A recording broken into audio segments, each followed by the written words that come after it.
réseaux sociaux buzz. Bakpatou, Songi Songi, Kongosa, Koromoto, Legede. Venez. Venez vous informer en temps réel. Écoutez les critiques, les analyses avec Maman Buzz sur réseaux sociaux buzz. Ici, pas de critiques stériles, ni tête ni queue, pas de polémique. Maman réseau, Maman Buzz de tout le monde est là. Maman Buzz sur réseaux sociaux buzz et Lengue Zangali Passa. Le goût qui n'a pas de concurrent. Cette histoire m'a fait tellement pleurer. Comment est-ce que le diable peut détruire une personne? Comment est-ce qu'une personne que tu ne connais pas peut te détester?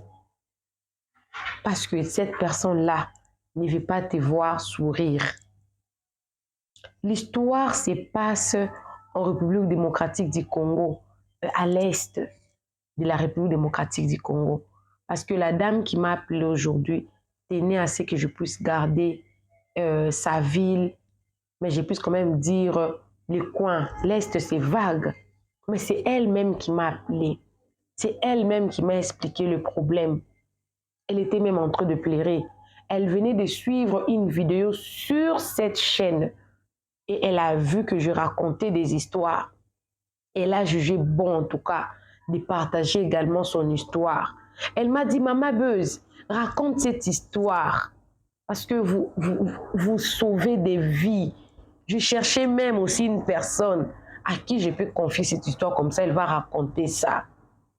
Maman Buzz, est-ce que vous pouvez imaginer que moi j'ai été ensorcelée par une vendeuse sur Facebook? J'ai dit c'est faux, elle me dit c'est vrai. J'ai dit, hein? Les dehors là est très risqué, hein? Et puis la dame a dit, les dehors est extrêmement risqué. Je vous raconte tout.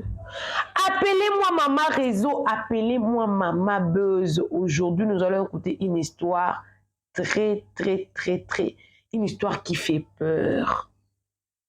La dame dit, quand Facebook, c'est l'application de Facebook est sortie, c'était vers 2007-2008.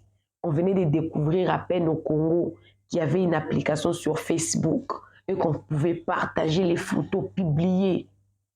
Vous vous souvenez à l'époque, hein, vers les années 2007, 2008, les gens publiaient des photos en désordre, publiaient leurs vidéos.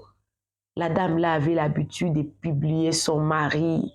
Elle était mariée et mère de 5 enfants. Je conjugue au passé. Elle était mariée, mère de 5 enfants. Elle publiait ses enfants. À chaque fois qu'elle avait une sortie, elle travaillait aussi dans une très belle compagnie. Elle publiait là où elle travaillait. Ah, dans mon travail, avec mes collègues, avec mon mari, dans la sortie et tout. Et puis elle a remarqué un commentaire qui revenait à tout moment. Un commentaire qui revenait, ah, des beaux enfants, un beau mari, des beaux, ah, ton travail est bien et tout, bien habillé, très belle maman. Vous savez, ce n'est pas toutes les personnes qui vous disent que non, vous êtes belle, qui les disent du fond du cœur. Les réseaux sociaux détruisent des vies. Mais je vais parler à la fin. À la fin, je continue mon histoire. Jusqu'à ce que la dame là qui commentait un jour, la maman qui m'a raconté son histoire, elle a tenu vraiment à ce que même son nom que je ne cite pas, et que je raconte son histoire pour sauver des vies, pour avertir vous qui avez l'habitude de publier vos enfants, vos maris, vos bonheurs sur les réseaux sociaux. Je ferme la parenthèse. J'ouvre une nouvelle parenthèse. Vous connaissez la sœur Deborah Lukalu. La sœur Deborah Lukalu, l'année passée, elle avait raconté la même histoire. Le diable était entré dans sa maison jusqu'à séduire son mari, à ramener son mari dans l'adultère, publier son mari nu sur les réseaux sociaux. Parce que la personne là, la dame là, qui avait séduit son mari, avait dit que c'est parce que la sœur Deborah Lukalu avait l'habitude d'exposer son enfant et son mari son bonheur sur les réseaux sociaux. Effectivement, quand la sœur Déborah Local était mariée avec son mari, à chaque fois que son mari lui faisait un petit cadeau, là, il s'achetait une voiture. Vous allez voir, il publie la voiture. Là, à chaque fois que son mari fait ceci, elle publie. Et elle avait compris après que cette histoire a eu lieu parce qu'il y avait une personne qui s'est sentie, non, la sœur Déborah Local ne peut pas être joyeuse comme ça dans son mariage. Je dois sortir avec son mari. C'est comme ça que s'était passée cette histoire. Alors je reviens à l'histoire. Jusqu'à ce qu'un jour, elle voyait un commentaire là, s'est répété, mais qu'elle a regardé la personne n'était pas son amie. Mais elle a regardé dans la file de demande d'amis, elle a vu que la dame a fait sa demande, ça fait longtemps, mais elle n'avait pas répondu. Mais tellement qu'elle voyait le commentaire à tout moment revenir, le commentaire, il y avait le même commentaire qui revenait, la personne appréciait vraiment, elle a des beaux enfants, des bons maris, tu es bien habillé, c'est vraiment une amie. Et puis elle accepte sa demande. Et du coup, ils ont commencé à causer une box. Parce qu'à l'époque, il n'y avait pas de messengères. Il n'y avait pas de messengères. Vous pouvez causer avec une personne via Facebook par message inbox. La dame là a tout fait pour créer une amitié avec cette dame qui publiait des vidéos, des photos de son mari sur Facebook. Ils ont commencé à partager, comment moi, ma vie, moi aussi, je ne suis pas encore mariée, mais je suis dans les business, je vends des habits, je suis businesswoman, moi je suis mariée, mère de 5 enfants, comme tu vois là, je travaille, mon mari aussi travaille, en tout cas, ils ont, comment ta journée, ça fait longtemps, je ne te vois plus. En tout cas, la dame là, tout fait, elle a tissé vraiment des relations avec la dame là qui publiait des photos sur Facebook. Jusqu'à ce qu'un jour, la dame là qui avait fait la demande à la dame qui publiait des photos sur Facebook a envoyé des photos.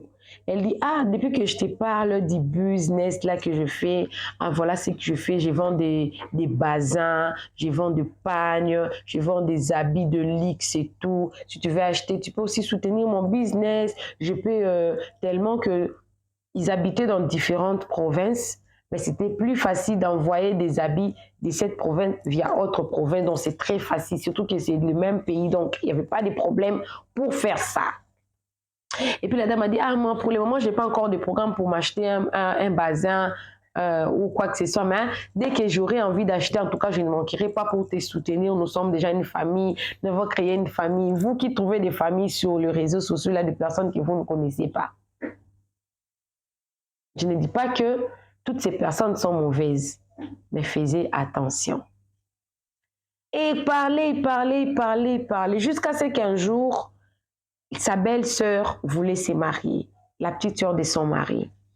Et puis la dame a dit, voilà aussi, c'est une occasion de soutenir aussi le business de mon ami virtuel avec qui nous parlons à tout moment sur Facebook. Et puis elle a demandé, les bazins là que tu vends là, c'est combien? Les bazins, c'est à 350 $. Et puis les pagnes là, des wax hollandais là, c'est ça, 50 et tout. Mais si tu m'envoies l'argent, moi je peux t'envoyer la marchandise, il n'y aura aucun problème. Et la dame, avec 5 enfants, là, elle avait confiance à l'ami qu'elle avait fait connaissance sur Facebook, non? Elle a envoyé l'argent pour les bazins. Et la dame a reçu l'argent. Quand elle a reçu l'argent, elle a emballé les bazins, elle a envoyé le bazin à la maison. Et puis, elle a reçu aussi son bazin. Elle avait vraiment aimé son bazin aussi. Elle avait aimé son bazin. Les bazins là, en tout cas, c'est bien, j'aime beaucoup et tout. Et puis, les jours du mariage, elle a porté son bazin et elle est partie à la fête et tout. C'était bien passé le même jour-là. Alors, arrivé à la fête, là, vous connaissez toujours, là, les gens de ces coins-là, les hommes aiment bien prendre un peu du vin, de la bière et tout et tout. Ils ont pris la bière. Ils étaient mariés, non? Les couples mariés, là, ils en ont le droit de s'accoupler, non? Quand ils ont fini la fête et tout, quand ils sont rentrés à la maison, ils devaient s'accoupler. La femme s'est débarbouillée, elle a enlevé les habits, elle s'est lavée, elle s'est bien préparée comme une femme mariée auprès de son mari. Et son mari a commencé à Ah, elle a touché. Ah, l'odeur, la chambre, là, l'odeur, sentait vraiment l'odeur du caca. Et puis son mari a dit, ah, mais les enfants ici avaient fait les caca dans la chambre. Contrôle un peu, il faut un peu vérifier la chambre s'il n'y avait pas de caca dans le coin et tout, parce que j'ai l'odeur, en tout cas, je sens l'odeur du caca dans la chambre. Et puis la dame a regardé, non, il n'y avait rien et tout. Non, il n'y a rien, il n'y a pas. Peut-être j'ai bu beaucoup d'alcool, peut-être demain et tout. Et quand ils ont passé la nuit, ils n'avaient plus, les couples ne s'étaient plus accouplés à cause de cette odeur-là du caca. Ils ne s'étaient plus accouplés. Le matin, la chambre était devenue, donc je vous dis, l'odeur, c'était vraiment très forte. Son mari a seulement supporté. Il est revenu, même les enfants. La maison était devenue l'odeur de caca. Son mari n'a rien dit à sa belle famille. La famille de sa femme, elle n'a rien dit. Tellement que son mari avait un peu de moyens, il s'est déplacé, il a trouvé une maison, mais il a laissé la femme avec cette maison-là. 1 mois, 2 mois, 3 mois, 4 mois, il est venu faire un tour. Il a trouvé que l'odeur là, c'était trop. Mais elle-même, elle ne sentait pas l'odeur. Mais les personnes tout autour d'elle commençaient à fuir. Tu sens l'odeur. Non. Et puis, le monsieur a décidé de parler à la famille de sa femme pour dire que non. J'ai supporté, j'ai pensé que ça allait finir, mais je suis même partie pour ne pas vous dire peut-être que ça allait s'arranger, mais je ne sais pas. D'un coup comme ça, ma femme sentait l'odeur du caca. Elle doit rentrer parce que je ne vais plus de ces mariages. Elle peut même partir avec les enfants. Elle a appelé la maman de sa femme. La maman de sa femme aussi a senti ça, l'odeur là. Et elle ne pouvait rien faire. Elle a pris sa fille et sont partis. Avant qu'elle n'arrive à la maison, la maman, vous savez, nous les mamans, nous avons toujours des intuitions. Hein. Nous avons toujours des intuitions maternelles. Ça, c'est pas normal. Comment est-ce que toi, tu étais bien? Directement, tu sens l'odeur du caca. Qu'est-ce qui s'est passé? Moi, je ne sais pas. Et la maman même a dit, ah, si tu avais trompé ton mari avec un autre homme, dis-nous la vérité. Comme ça, on va faire le cérémonie. Tu vas demander pardon chez ton mari. Même si vous n'allez plus vous retourner ensemble, mais que cette odeur-là, ça va quand même partir. Mais tu ne peux pas vivre comme ça. Moi, je ne te sais pas parce que je suis ta maman. La dame, là, était déjà orpheline de mère, donc son père était déjà décédé. Elle est revenue dans la maison familiale avec ses 5 enfants. Et après 6 mois, au bureau là-bas, c'était terrible. Au bureau, on a dit que non, toi, tu es malade, tu dois te faire soigner d'abord. Rentre, va te faire soigner. Si tu guérissais, tu pourras revenir travailler. Mais pour le moment, tu mets tout le monde mal à l'aise avec ton odeur là. On ne peut pas te reprendre. Tu ne peux pas travailler encore. Du coup, elle s'était retrouvée. Pas de travail, pas de mariage, 5 enfants à nourrir. Quoi faire? En tout cas, c'était une maladie. C'était une maladie. La maman a dit, Elle a d'abord commencé avec le traitement traditionnel. On dit au Congo, on a nenga bokoko. Traditionnel, les traitements des grands-mères et tout. L'odeur ne partait pas. Ils sont partis chez un féticheur. Ils ont donné oh, achète ceci, achète cela, achète cela. L'odeur ne passait pas. L'odeur ne passait pas. La dame a fait une année demi. Elle a maigri. Elle avait, parce qu'elle priait, en même temps elle partait, si elle partait, mais elle priait. Jusqu'à ce qu'un jour, sa maman a dit, ok, on a cherché, on prie. Nous, on prie, on part à l'église. Changeons un peu de pasteur. Je n'ai pas dit que le pasteur chez qui nous partons, il n'est pas fort, non. Mais expliquons un peu ces problèmes. C'est quoi cette maladie? C'est quoi cette odeur? Toi, tu n'étais pas né comme ça. Tu n'étais pas marié comme ça. Qu'est-ce qui se passe? Ils ont changé d'église. Ils ont parti dans une autre église. Ils ont expliqué le problème à ces pasteurs-là. Le pasteur-là a dit, ok, laissez-moi le temps de prier. parce que je ne sais pas, je ne peux pas m'engager dans un combat comme ça. Comme ça, revenez après 3 jours. Après les 3 jours, on vous dira qu'est-ce qu'il faut faire. La dame et sa maman sont rentrées à la maison. 3 jours après, elles sont revenues chez les pasteurs.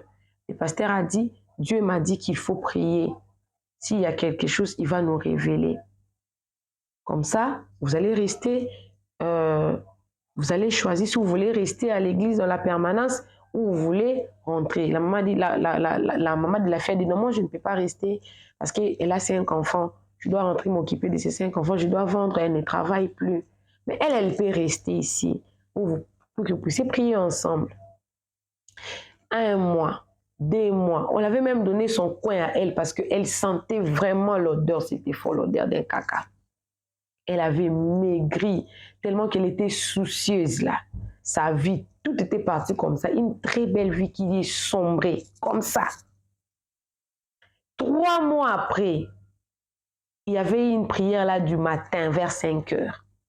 Le pasteur a dit, Dieu m'a dit qu'il y a un habit là que tu avais acheté parmi tes habits.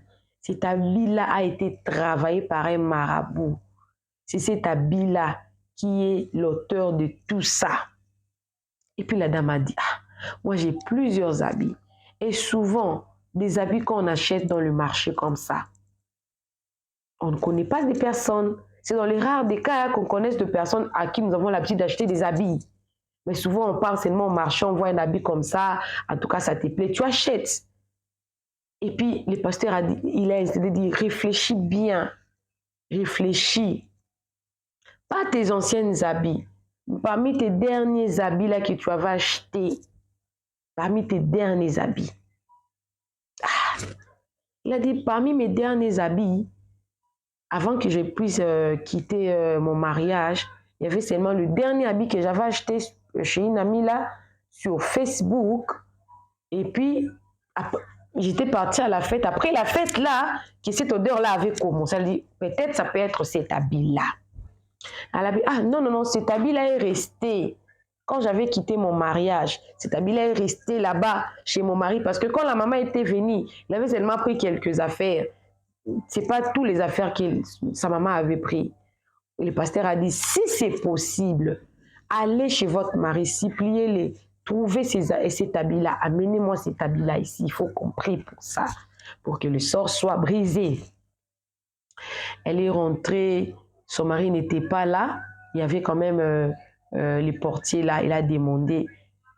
Et puis il a entendu que son mari puisse revenir et dire que non. Qu'est-ce que tu es venu faire? Sinon, je suis venu récupérer mes affaires, parce que quand je suis partie, je n'avais pas tout amené. Il y a quand même quelques affaires qui étaient restées ici, j'ai quand même venu récupérer. Et puis, elle a récupéré les affaires. Et puis, elle a trouvé cet habit-là. Quand elle a trouvé l'habit, elle est partie remettre au pasteur. Oui, c'est cet habit-là que j'avais acheté. Je crois que c'est parmi mes derniers habits. Mais ça, c'est le dernier que j'avais acheté avant que je puisse quitter mon mariage. Et le pasteur a commencé à prier. Il a commencé à prier, il a commencé à prier, il a commencé à prier. Vous voyez les masques là que nous avons l'habitude de porter pendant les cérémonies coutumières. Nous avons souvent les masques là que nous portions là, à l'africaine là. Il y avait des masques qui étaient sortis et un gros caca au-dessus de l'habit. Tout le monde a vu. Ce n'est pas une histoire fondée, montée, non. Tout le monde a vu. C'est passé à l'est de mon pays. La prière là, c'était passé en 2010. Parce que la dame avait quitté son mariage en 2008, vers la fin. Ils ont prié, ils ont prié, ils ont prié. Et ces histoires-là ont disparu. Et le pasteur a pris cet habit-là, il a brûlé ça. Quand il a brûlé ça, l'odeur n'était pas partie directement. L'odeur était restée, n'était pas partie directement. Et la dame, elle était tellement en colère que ce soit à cause de cet habit-là, parce qu'elle avait acheté ça pour soutenir le business de cet ami-là. Comment est-ce que... Et parce qu'elle ne comprenait pas. Elle ne comprenait pas comment une personne peut me faire du mal comme ça. Et tellement qu'elle était malade, elle n'entrait plus sur... Qu'est-ce que je t'ai fait? Elle était tellement en colère, tellement fâchée, très en colère. Elle a voulu accéder. Elle a accédé sur son compte Facebook. Et avant même qu'elle n'écrive, elle a trouvé un message. La dame là avait déjà laissé un message. Ah, tu pensais quoi? Que c'est toi qui détenais le bonheur du monde? Tu pensais que comme tu étais en train de publier ton mari, tes enfants, tout le monde était content de toi? Oui, c'est moi qui ai fait ça. Parce que ça ne me plaisait pas. Ton bonheur me faisait très mal. Elle était vraiment découragée. Parce qu'elle était entrée dans l'idée d'écrire à cette dame-là. Mais elle a trouvé les messages. Comment est-ce que cette dame a su? C'est parce que cette dame-là, elle n'était pas peut-être humaine.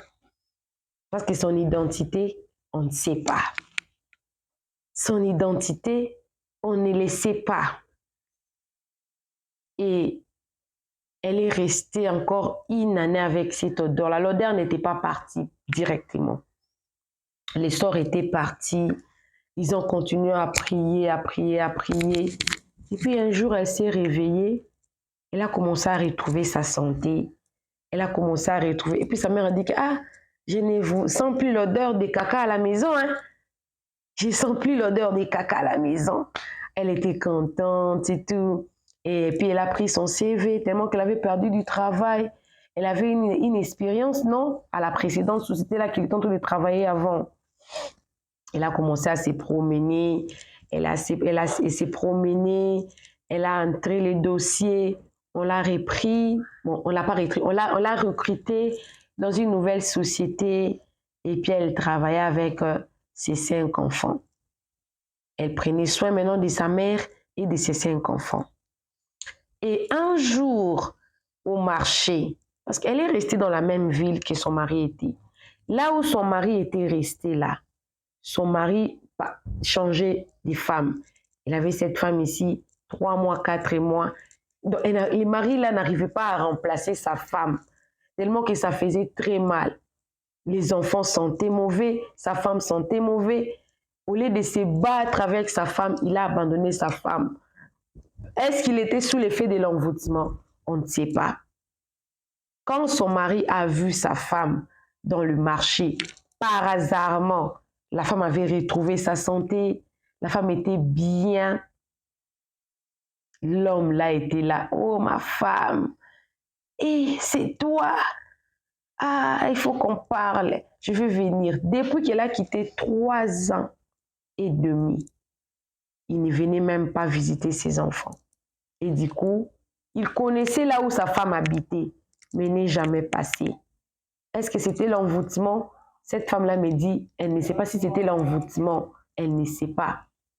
Mais son mari, quand il a vu que la femme a retrouvé sa santé, il a commencé à venir rendre visite à ses enfants. Parce que l'odeur, là même auprès des enfants, était partie.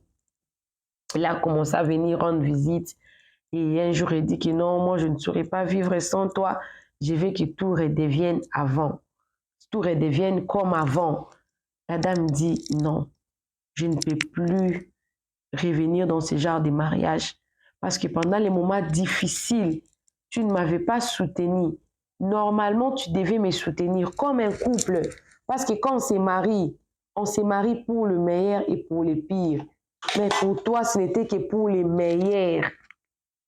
Dans le pire moment de ma vie, tu m'as renvoyé auprès de ma famille. Alors que quand on se marie, on devient une seule chair. Mais pour toi, ce n'était pas le cas. Ce n'était pas le cas. Et ça fait presque 10 ans que la femme là est restée toute seule. Toute seule. Et elle m'a raconté cette histoire parce qu'elle me dit que son mari là ne s'est jamais remarié. Les enfants ont grandi. Mais son mari là est toujours en train de revenir pour qu'il revienne, parce qu'il ressent comme si de la culpabilité, comme il avait abandonné cette femme. Mais sa femme dit, peut-être que c'était aussi l'envoûtement, peut-être aussi ce n'était pas l'envoûtement, peut-être, non, elle est dans une totale confusion et elle ne sait pas quoi faire. Mais ça fait plus de 10 ans, parce que le mari là est revenu vers elle, elle m'a dit que c'était vers 2012-2013 et le monsieur là a commencé à la côtoyer encore. Mais après ça, il avait quand même repris à prendre charge de ses enfants. Il avait repris à prendre charge, il envoyait l'argent. Mais les enfants ne sont plus rentrés auprès de leur papa. Et le monsieur là n'a plus jamais fait un enfant ailleurs, à part les enfants là qu'il avait fait avec la dame là. Il n'a plus jamais rien. Mais son mari veut d'elle. Elle dit, je veux de toi, je veux qu'on redevienne ensemble, même si les enfants ont grandi, je veux qu'on redevienne ensemble. Et la dame me dit, elle ne peut plus revenir. Moi, je l'avais dit ceci. Tu vois, le diable avait déjà réussi à détruire ton mariage, à détruire ta vie. Il avait déjà réussi à faire ça. Mais Dieu t'a restauré. Dieu t'a redonné encore l'espoir.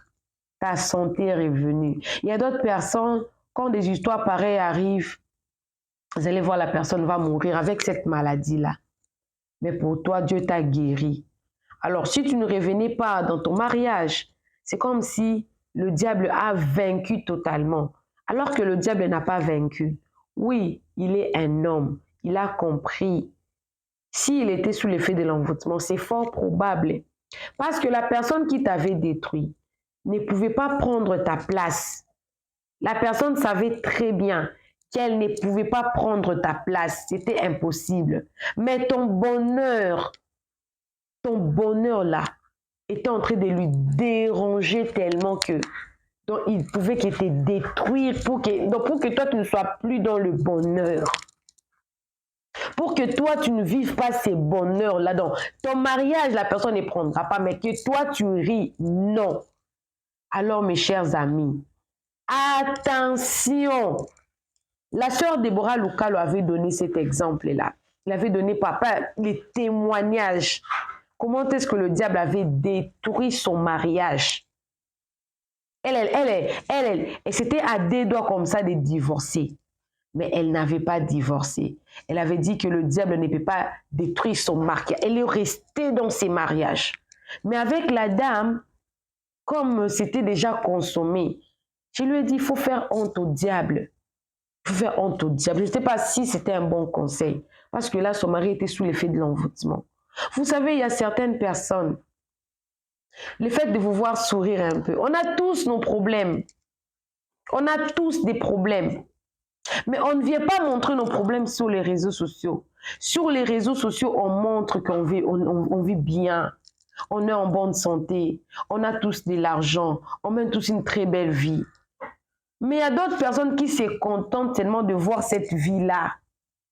Cette vie-là, et ils voient. Ils ne voient pas ce qui est derrière nos sourires, nos photos. Malgré ça, ils veulent toujours nous détruire. Alors faisons attention.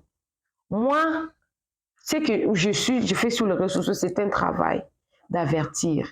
Mais peut-être, je ne publie pas mes enfants pour leur sécurité. Parce que sur les réseaux sociaux, précisément, que ce soit sur TikTok, que ce soit sur YouTube, que ce soit sur Facebook, il y a des commentaires haineux. Vous allez voir une personne qui ne vous connaisse pas, mais qui vous insulte avec une haine là extrême, mais que la personne ne vous connaît pas. Vous allez voir une personne faire un live de 2 heures, de 3 heures, de 4 heures. Il vous insulte, il ne vous connaît même pas. Sur TikTok, ça fait 2 mois, on a vu une personne enterrer l'enfant d'une autre personne. Je ne sais pas si, je peux même aller loin. La personne qui avait enterré, c'était Fally Baikoko et puis Mervyn. Mervyn a pris la photo de l'enfant de Fally Baikoko. Ils ne se sont jamais vus dans la vraie vie. Mais elle a pris seulement la photo sur TikTok. Et elle est partie enterrer l'enfant parce qu'il y avait des conflits. Ce qu'on appelle rando. Sur TikTok. Elle a enterré l'enfant. Où est-ce qu'elle avait trouvé la photo? Sur TikTok. Faisons très attention. Les réseaux sociaux, c'est comme l'océan. Ces derniers temps, mon travail, c'est d'avertir. Protégez nos enfants. Protégeons-nous. Nos bonheurs, ne les exposez pas. Faisez comme moi j'ai fait. J'avertis. Ma vie, je ne les raconte pas sur les réseaux sociaux. Les réseaux sociaux détruisent. Faisons attention. La dame là, elle n'est pas rentrée dans son mariage parce qu'on a parlé aujourd'hui. Elle a dit qu'elle continue à prier, que le Seigneur lui donne la force. Parce que pour elle, elle s'est dit que son mari n'était pas marié avec elle pour le meilleur et le pire. Parce que son mari l'aurait abandonné pendant la période où elle avait vraiment besoin de lui. Mais écrivez-moi dans le commentaire. Parce que la vidéo ici, j'ai tenu assez que je puisse les mettre aujourd'hui pour envoyer le lien à cette dame-là. Parce qu'elle va lire vos commentaires. Laissez quelques commentaires là. Elle en a besoin. Et pour qu'elle voie que j'ai raconté son histoire. Pour que quelqu'un arrête de poster son mari, ses enfants, son bonheur. Venez faire du commerce. Venez vendre. Mais n'exposez pas vos bonheurs sur les réseaux sociaux. Parce que ce n'est pas tout le monde qui sera d'accord ou content de votre bonheur. Appelez-moi Maman Réseau, appelez-moi Maman Buzz. Vous êtes nouveau sur ma chaîne en tout cas. N'hésitez pas de vous abonner, cliquez la cloche de notification, aimez la vidéo, commentez surtout, partagez la vidéo. On se retrouve prochainement dans une nouvelle vidéo. Vous voulez m'envoyer votre histoire, n'hésitez surtout pas, écrivez-moi dans ces numéros-là. Faites-moi un long voice ou appelez-moi, je vais écouter votre histoire et je vais la raconter telle que vous m'avez demandé de raconter ça. On se retrouve prochainement dans une nouvelle histoire. Que Dieu vous bénisse. Bisous, bisous. Bye!